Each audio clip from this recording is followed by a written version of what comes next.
All right, welcome to the Writer's Life.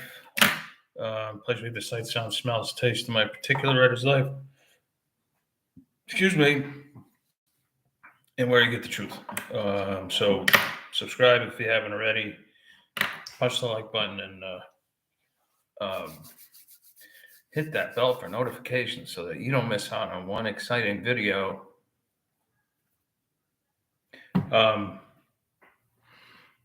So the guy who said he's not going to talk about politics, I would be remiss if I wasn't to talk about tomorrow's election in my home country, my first home, I guess, of the United States of America, where apparently democracy is like on the ballot. What a bunch of horse shit that is, huh? Like their version of democracy, I guess, or whatever. It would be the same if I would, if either side were saying that, I'd call bullshit on it. So I don't care, but whatever. But here's why it's important to the writer's life, this election tomorrow. I believe, personally, you can believe what you want to believe. It's up to you. But we've seen 2 years, if not 3 years, of censorship, severe censorship.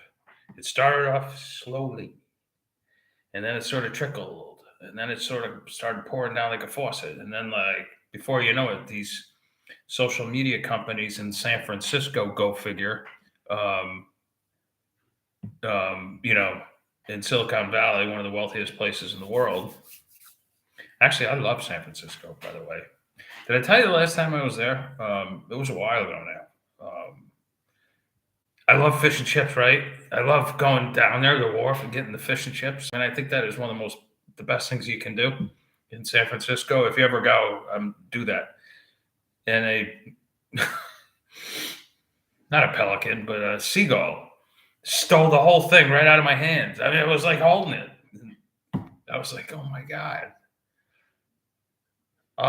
So I had to go buy another one. This time I greedily held on to it. It was delicious. Yeah, actually, I love San Francisco. And up above Mill Valley, that's a really beautiful place too. But it's also expensive. It's very expensive. But anyway, these guys in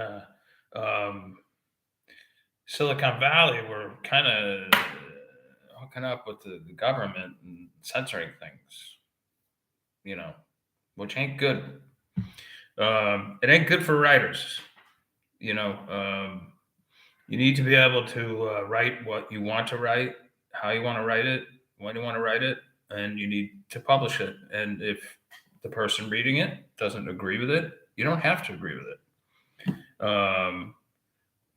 That's the American way. It's the First Amendment, dude.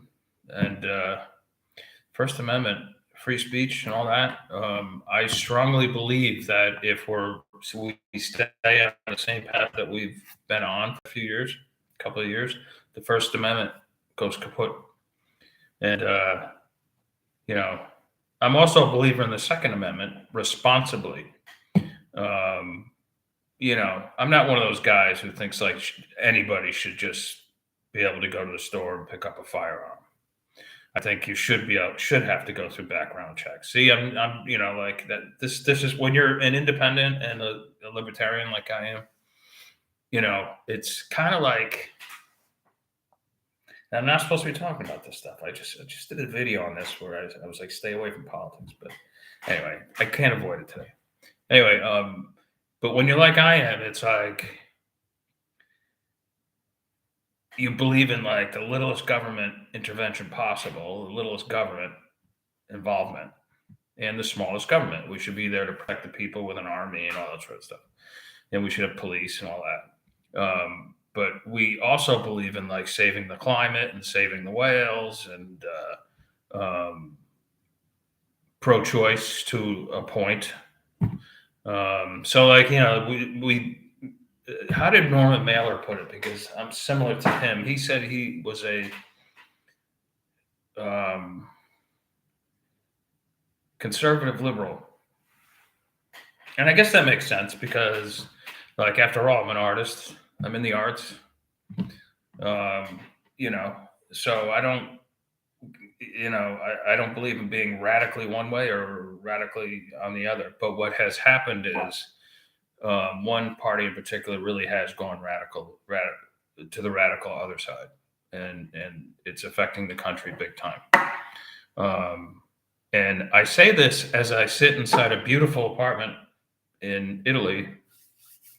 No complaints, but there's no heat. There's no heat. Um, my hands frozen, right? Because it's very expensive, and they're trying to hold off on putting the heat on for as long as they can. And in a way, that is a direct extension to our having just at a stroke of a pen canceled the Keystone Pipeline. That could have led, that had a big effect on the war in Ukraine. And now that we have the war in Ukraine, um, Europe doesn't have gas or as much gas as they need. So you have enough gas to cook, but you don't have quite as much gas to like heat things and stuff like that. So all the governments are working on fixing this, and they're going to have to fix it because it's not even cold out yet.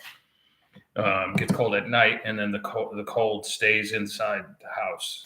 So anyway, but tomorrow's election is going to be important in that I don't believe any single political entity should rule the roost.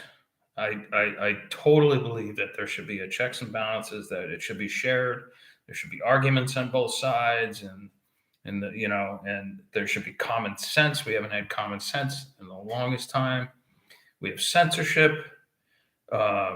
We also have something now called equity, where people are chosen for maybe publication or jobs, things like that, based on skin color and not based on merit. And that's just ridiculous. I know if I were a purple person, I would want my book published based on its merit, not on because I'm purple. So all these things need to be readjusted, and common sense needs to prevail once again. And I think even if, say, the Republican Party takes the House, but everything else remains the same, there will be at least be some sort of check and balance, and there will at least be some sort of